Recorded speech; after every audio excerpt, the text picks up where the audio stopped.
오늘 말씀은 대제사장 아론의 가문에 대해서 소개를 하고 있습니다. 야곱에게는 12아들이 있었고 이 12아들은 이스라엘의 12지파로 변하게 됩니다. 그런데 12지파에서 한 지파가 빠져나가는데 레위지파입니다. 야곱의 셋째 아들이었지만 레위지파는 빠져나가고 그러면 11지파가 되잖아요. 여기서 또 누가 빠져나가냐 하면 요셉이 빠져나갑니다. 그러면 10지파가 되고 요셉의 두 아들이었던 에브라임과 므낫세를 손자를 양자로 야곱이 입양을 합니다. 그래서 레위지파와 요셉이 빠져나가고 그 자리를 에브라임과 므낫세 두 지파가 들어오므로 12지파가 완성이 되어지는데, 그래서 레위지파를 13번째 지파라 이렇게 우리가 부르기도 합니다. 오늘 말씀을 보면 아론의 가문에 대해 이야기하는데 아론에게 네 아들이 있었어요. 나답과 아비후, 엘르아살, 이다말. 그래서 기름 부음을 받았습니다. 기름 부음을 받았다는 얘기는 구별했다는 거예요. 성별했다는 거예요. 하나님께서 맡기시는 특별한 일을 감당하라고 기름을 부어서 구별했다는 거예요. 그런데 어떤 일이 벌어졌냐 하면 레위기 10장을 보면 첫째 아들 나답과 둘째 아들 아비후가 이 성소에 들어가서 향을 피우는 분향단에 불을 가져가는데 하나님께서 나와서 번제단의 제물을 다 태워버리고 그때부터 이 번제단엔 하나님께서 주신 불이 활활 타오르고 있었기 때문에 하나님께서 허락한 이 불을 가지고 들어가서 향을 살라야 되는 거예요. 그런데 다른 불, 하나님께서 주지 않은 다른 불을 임의로 가지고 들어갔다가 그만 둘 다 죽어버렸어요. 그래서 첫째 아들 나답과 둘째 아들 아비후가 죽었고 이제는 셋째 엘르아살과 넷째 이다말만 남아 있습니다. 5절부터 20절까지 말씀 속에서 하나님께서 인구조사를 명령을 하십니다. 인구조사를 하는데 이 레위인 9절 말씀 보면 아주 중요한 표현이 있는데 너는 레위인을 아론과 그의 아들들에게 맡겨라. 그러니까 레위 지파라, 레위 사람이라고 하는 이 존재는 누구에게?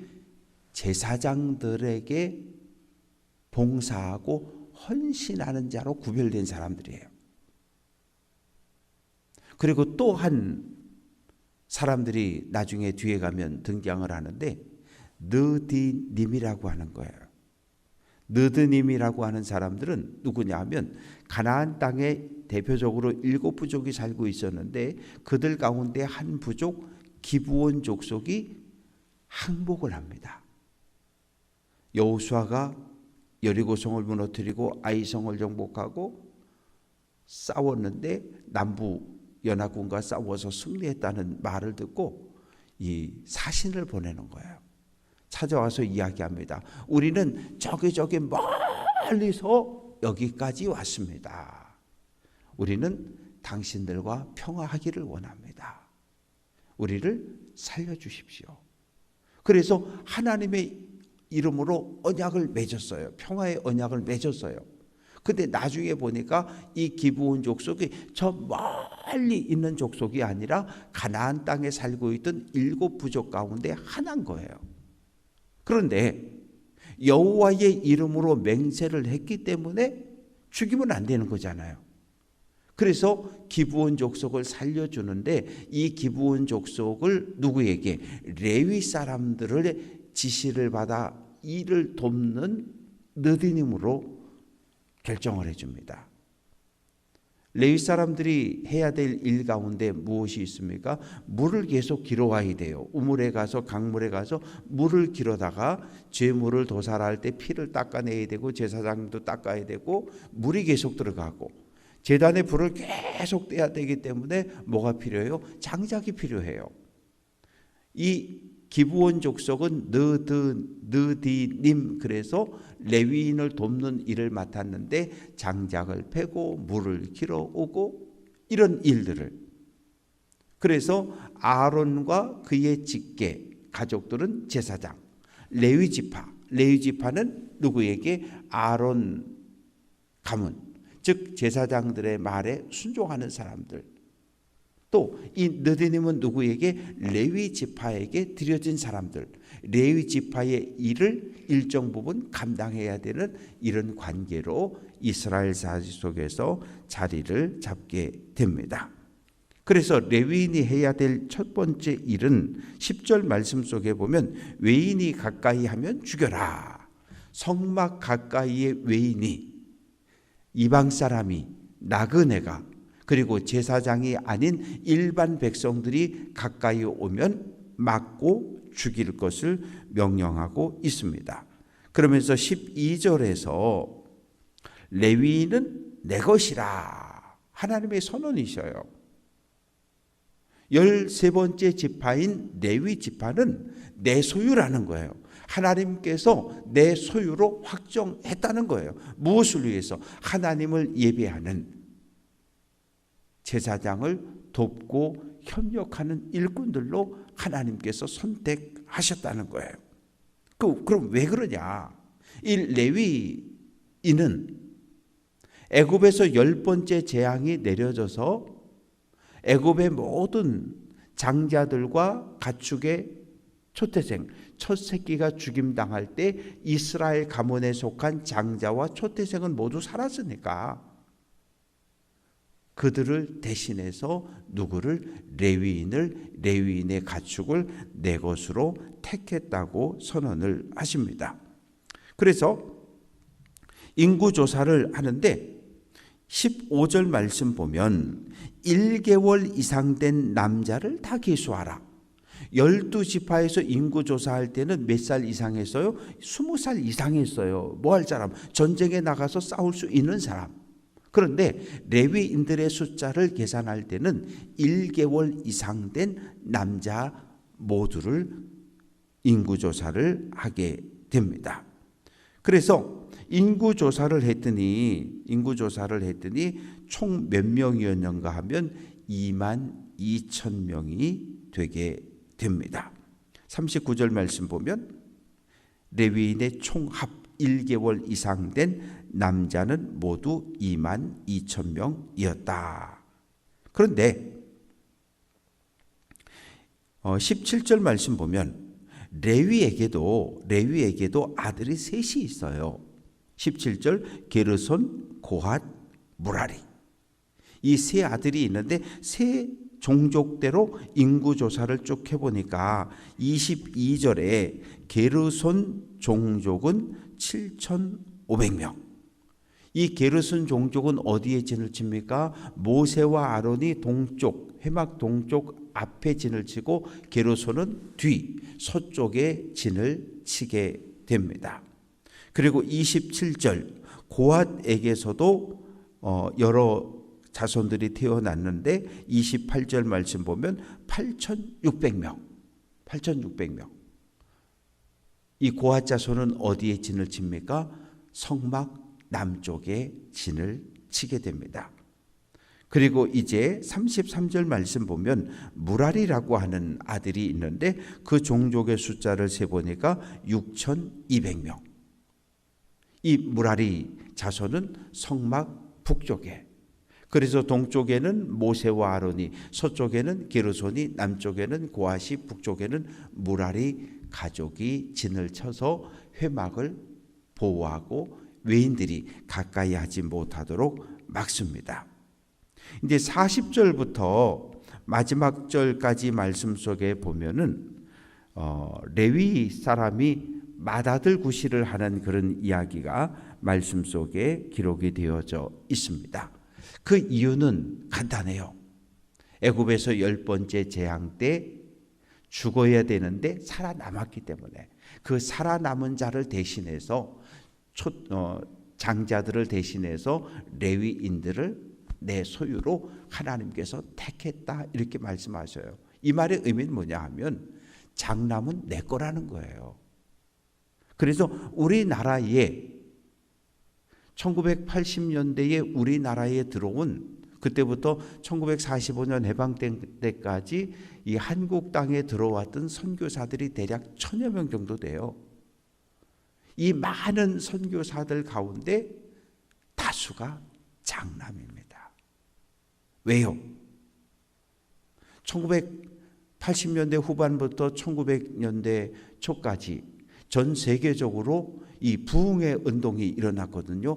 영국에서, 호주에서, 미국에서. 이때 많은 사람들이 헌신을 한 거예요. 뭐가 되겠다고? 나 선교사가 되겠다고. 그리고 믿음의 가정에서 장남들을 신학교를 보냈고 그들이 선교사로 자원을 하게 되고, 그래서 우리나라에 들어왔던 많은 선교사들이 장남이었어요. 믿음의 가정에서 기도할 때 뭐예요?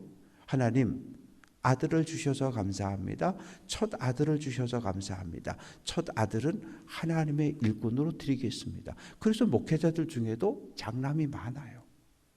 왜? 가장 소중한 아버지, 어머니에게 있어서 첫 번째 아들, 내 생명, 가장 소중한 이 자식을 누구에게? 하나님께, 하나님의 일꾼으로 드리겠다는 거잖아요. 누구의 기도예요? 한나의 기도였어요. 하나님, 아들을 주시면 하나님의 일꾼으로 드리겠다는 거예요. 그래서 하나님께서 이스라엘 가정의 장남은 내 것이라는 거예요. 그래서 그 장남을 대신해서 누구를? 레위 사람들을 특별하게 구별했다는 거예요. 그래서 인구조사를 했는데 1개월 이상 된 남자의 총수를 세봤더니 43절 말씀 보면 22,273명.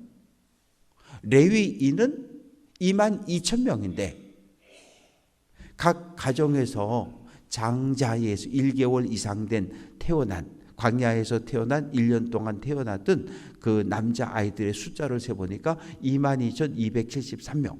273명이 더 많은 거예요. 22,000명이 딱 안 맞는 거예요. 그래서 하나님 뭐라고 말씀하시냐 하면 273명은 돈으로 내라는 거예요. 속전, 목숨값을 내놓으라는 거예요. 얼마씩 냅니까? 47절 말씀 보면 5세겔씩 내라는 거예요. 당시 1세겔은 노동자 한 사람이 4일 동안 일하고 받는 품삯이었어요. 그러니까 20일치 품삯을 생명값으로, 목숨값으로 대신 지불하라고 명령을 하십니다. 그래서 273명 곱하기 5세겔씩 이것을 전부 모았더니 50절 말씀 보면 1365세겔이 되었다. 근데 하나님께서 모세에게, 모세야, 예 하나님 너 속전 받았지? 예 백성들이 다 가져갔어요. 그래, 그러면 그거 아론에게 주어라. 그래서 아론과 그 자녀들 제사장에게 그 목숨값을, 장자들의 목숨값을 다 주는 거예요. 그러면 아론은 그거 가지고 뭐 했을까요?